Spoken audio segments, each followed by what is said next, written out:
What's up guys, I'm Phoenix Master 1 and welcome back for some more Fire Emblem Heroes, and this is going to be my comprehensive analysis on C Duel Flying 4 and the best users of it from the free-to-play pool as well as the premium pool. At the end, I'll also have a tier list. So this is the last duel skill and I've made a guide for every single Duel 4 skill that has been released. So if you want to check out any of them, the link to all of them is going to be in the description right below that like button. So with that said, let us begin with C Duel Flying 4. So it is available on the Ninja banner this year on Ninja Igrene, and she's got this skill, and we didn't really have this before, so you will have to use all 4 of your inherit slots into inheriting this skill.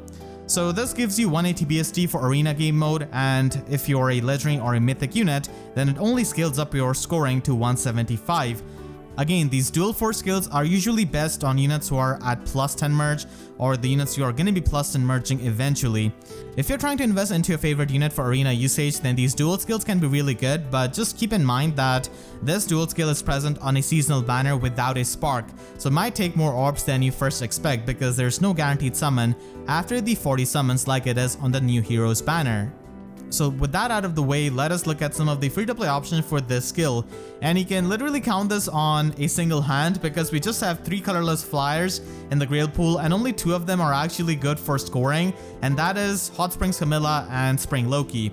So Hot Springs Camilla can run this kind of quarterly fan build. I feel like this is the best build to be used in arena on this kind of unit. Daggers in general do not have as many options for inheritance like bows have, like you can do that with Spring Loki. So this is the build that you could use on her, and then Loki can be used with a Pelagian bow. Because these units do not have a preferred weapon, you'll have to use a 300 SP slotsy skill for optimal scoring anyways, so that's why using Pelagian bow with a menace skill is perfect on Spring Loki. The thing with Hot Springs Camilla is that she can function really well in player phase and safely chip down the enemy with that quarterly fan and wind sweep build, but she can only function in the enemy phase that well compared to something like Spring Loki, who can definitely get bulky with the debuffs from Pelagian bow and just the stacking of debuffs with the Fortress skill and the menace skill. So she can take some hits in the enemy phase as well, and you can run Deadeye on her if you want to, but other specials are also an option. So these are the 2 main units from the free-to-play pool. I'm not the biggest fan of either of them because they don't really provide any kind of really significant advantage in combat or even in utility, but I guess if you really like them, then you could go with them. And then we've got Scion Nanna, and this is the reason why I've only been saying these 2 units when referring to Camilla and Loki, because Nanna scores really low. I mean, you can go for her, but I really wouldn't recommend this to any free-to-play player because she just scores really low because of having low scoring assist skills on healers, like Return Plus only scores 300 SP, and any kind of Bomb Plus skill only scores 300 SP compared to the 500 SP specials like AETHER, Ruptured Sky, Gale Force, or Blue Flame. So less SP cost means that less scoring in arena, so that's why these kinds of healers are never really optimal for arena usage, especially for a free-to-play player who might not have like plus 10 merged high scoring duo units or legendary units to really compensate that lost scoring. So really would not recommend this to free-to-play players, but I'm just listing this as an option. And I guess an outlier could be a player who has got some kind of plus 10 merge duo unit, like maybe duo Sothis or something like that, and they can compensate for the lost score, but that's really rare. Most free-to-play players are not going to be having those kinds of high scoring units. I mean, you can use her if you want to make your gameplay easy, but still wouldn't recommend to even players who are aiming for tier 20.5 or even tier 20 because the score ceiling has gotten really high, and it's not really right to invest into this kind of unit who scores really low, especially as a free-to-play player. So those are the free-to-play options, just 3 of them. I don't think I can really make a tier list of them. I mean, I could rank them. Spring Loki at number 1, then we've got Hot Springs Camilla, and then Scion Nanna, who I wouldn't even recommend because of her low scoring. And now let's move on to the premium options, which are also not that much, but they're definitely much better than the free-to-play options. The best user of C Duel Flying 4 in the entire game, in my opinion, has to be Year Plumeria. Not only because she's a dancer, but her stat spread is also really good. So First Stream Bow provides you with some nice support. She basically has a 3 ranged drive attack, and she has a 3 range attack rain. And she can provide you with Sweet Dreams Dance, which can further provide you with some extra stats and visible debuffs on the opponent. So if you've used Plumeria in Aether raids, you know how it works. And the reason why Plumeria is the best unit for C Duel Flying 4 is because she's a dancer, And unlike other dancers who can use the skill like Dancer Etlin or Leon, she doesn't really compromise on her scoring because Sweet Dreams is a high scoring dance skill, unlike those units who have just the vanilla dance skill.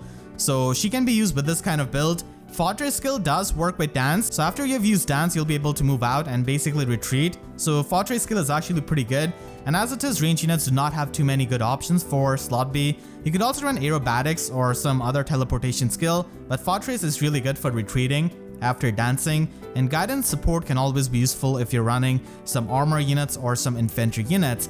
Year Plumeria's stat spread is really min-max, so she's got high attack, so she can often finish off many opponents if you're having trouble or if you're just in a pinch. And because of her really high resistance, she can also tank many magical threats which are going to be really annoying in Arena, so she does not have to shy away from taking magical hits. And then we've got Pirate Tibarn, so you can also run a Fortress skill in a slot B, but Dive Bomb also works. So if you have a beast unit at plus 10, then he becomes a really good investment because of his 3 flying movement. Arena maps are really flying focused and flying favored, so having this kind of 3 movement is absolutely amazing. And triggering Heavy Blade even against really high attack units is not going to be that tough because of his weapon. And because he gets an auto follow-up from his weapon, he can also double units who are slower than him and who have got follow-up negation. So that makes him a really fantastic hit and run unit, and also gives you the Gale Force utility, and you can also get the counter if you decide to run the Fortress skill.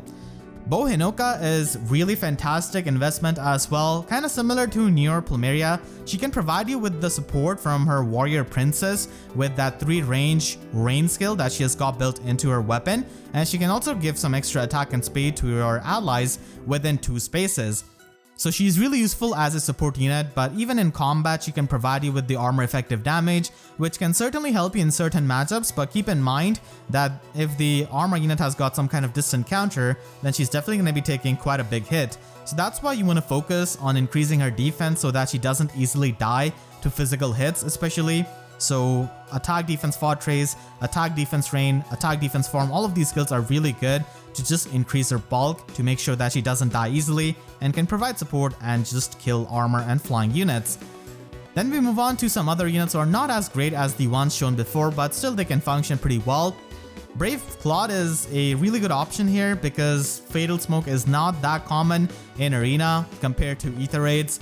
He's pretty much killed in Aether Raids because of Fatal Smoke, but thankfully in Arena, the only unit that is going to be having Fatal Smoke is usually going to be Legendary Sigurd in the Wind season. So he's got some really great healing with that Wind Parthia, and he can also run Deadeye. For his slot B, he doesn't have too many options, so Attack Defense Fortress is a fine one. Many people might have a plus in Merge Air because she was the first release mythic unit, and even I have like a plus 7 Air on my free-to-play account, even though I don't even spend any kind of money on that account. So over the time, if you've been playing and just summoning for Air for Aether Raids, then you might end up having a plus in Air. And she might even get a mythic remix next year, so you might be able to complete her merge project, and she can be a decent option for Arena. Don't expect her to do anything too fantastic with Lifiaberg because in combat she doesn't really hit too hard and she does not really have the bulk to survive a lot of the hits. Still, you can just use her with the attack speed Fortress skill and just use her for support with guidance and sparkling boost. You can also run the quarterly fan build, which I showcased before on Hot Springs Camilla on Air if you just want to have a better combat in the player phase. And you wouldn't even need to run Joint Drive Speed to replace her Sparkling Boost because Sparkling Boost is a 300 SP slotsy skill. So that's really good to have some kind of passive healing in Arena.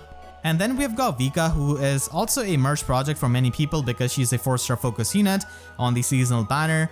And she doesn't really do anything too spectacular when it comes to the combat, but she's mainly there to provide support with her Sabotage weapon and Sabotage slot B skill. So the support is the main selling point of Vika. In combat, she doesn't really do anything better than the other combat-centric units. Then we move on to some of the premium healers like Brave Camilla and Flayn. Brave Camilla is an insanely good option for Arena, and I state her as a really good premium option because assuming you're a player who can invest into these kinds of premium units, you probably have some plus and merged high scoring units like maybe duo units or legendary units, so you can kind of compensate the low score of these kinds of healers and get the full use out of them. So obviously Brave Camilla is better than any kind of free to play healer, and she can provide you with the gravity effect and also the big range debuff from her weapon, so she just functions really well. Gravity effect is absolutely amazing in Arena, especially when you pair it up with a unit who can have a retreat with maybe 2 change fate from Legendary Chrom or something like that. And Return Plus is also really good as a reposition. Flayn provides you with the damage reduction, and she's extremely useful when you have to face so many monsters in Arena. And finally, female Grima is also an option if you really like using her as a legendary unit, because she can provide you with the extra scoring, but you'll have to unfortunately lose out on Dragon Skin 2, which means that she loses out on 4 to each of her stat, the Iod Shield effect, and also the Dull All effect, which all could be useful in Arena, but if you run her with Dragon Skin 2, then she only scores a 748. She can still function with her Weapon Refine and Dragon Wall giving her extra bulk, but it's not going to be as good as Dragon Skin 2, so there's definitely some performance drop if you run her with this dual skill, but of course it helps you with the scoring. I have to give the disclaimer for Vika because she can score 175 BST just after the first merge, so it might not change your total team score if you run C Duel Flying 4, so just check the Arena calculator linked in the description and see if it's worth running C Duel Flying 4 on your Vika or not. If it increases your team score by 2 points, then maybe it could be worth it for you. It really depends on your situation, but still, I just wanted to give out that disclaimer. Even though there are not too many units for colorless Duel Flying 4, the premium options definitely look pretty good, with Year Plumeria just chilling in the top tier. If I had to, I would probably put Year Plumeria in her own tier because she's just that much better than any other colorless flyer as a dancer. And Hinoka is also pretty amazing with her supportive weapon and also the armor effectiveness. Pirate Tibarn provides you with amazing mobility and Gale Force potential. And then in tier 2 we have got Dancer Ethlyn and Air. So Dancer Ethlyn basically scores better than Air because she's not a mythic unit and she can run the Courtly Fan build, but if you want to get the Sparkling Boost utility, then Air is an option, but unfortunately she only scores 175 BST and her combat is not the best. Brave Claude also finds himself in tier 2, and in tier 2 we do have 2 dancers in Leon and Ethlyn. Again, if you can make up for the score loss by running some really high scoring units, then they could be worth it. But if not, then they're probably not going to be worth it in the long run, and they don't really have a high scoring dance skill like Plumeria. Dancer Ethlyn is probably the worst out of the 3 dancers present in the premium pool because Leon can at least provide you with that passive healing at start of every turn, even though she cannot really score as high as Year Plumeria. Grima can be a high priority for many people if you have her at plus and merge, and if you're really trying to get the high scoring with your Earth Legendary unit. Again, if you can make up for the lost score, then Brave Camilla and Flayn are insanely good options with their utility. And then in tier 3 we have got Spring Kagero and Summer Takumi. They don't really have a preferred weapon, so they're kind of similar to the free-to-play dagger and bow unit that we have got. Pirate Vika can provide you with support, but her combat is not the best, and obviously when it comes to combat, Pirate Tibarn is just much better, and when it comes to support, then Year Plumeria and Hinoka are just much better. Bridal Fiorm is an alright option. She is not going to be as useful as she is in Aether raids, but still, I guess if you're in the higher scoring range where you face a lot of duo peonies, then she can certainly be helpful in isolating then. You can pretty much reach like 63 HP on her with summoner support, and if you run some, legendary units to give her some extra HP. So she can be used with that, and she is going to be getting a weapon refine probably next year, so she might have better performance in combat. She's mainly here for her support for isolation. In combat, she doesn't really provide you with any kind of utility. And then in tier 5, we have got Hot Spring Sakura and, Halloween Mia. These are just the old healers, and they really provide you nothing in combat, and obviously they cannot match the utility of Brave Camilla or Flayn. So that is going to be the end of Duel 4 skills coverage, as this is the last duel skill. I hope you all enjoyed this series and this video. If you did, then make sure to share this video with your friends who are thinking of pulling for Ninja Igrene or just trying to invest into a colorless flyer. And if you enjoyed, then make sure to leave a like and a comment, helps you tremendously. And if you really enjoyed, then you can always support me directly by using super thanks down below or by becoming a YouTube member. And for more FEH analysis videos, make sure to subscribe and hit the notification bell, because YouTube sub boxes are about as functional as scoring of healers. So that's it, I'll see you guys next time. Thank you so much for watching and have a great day.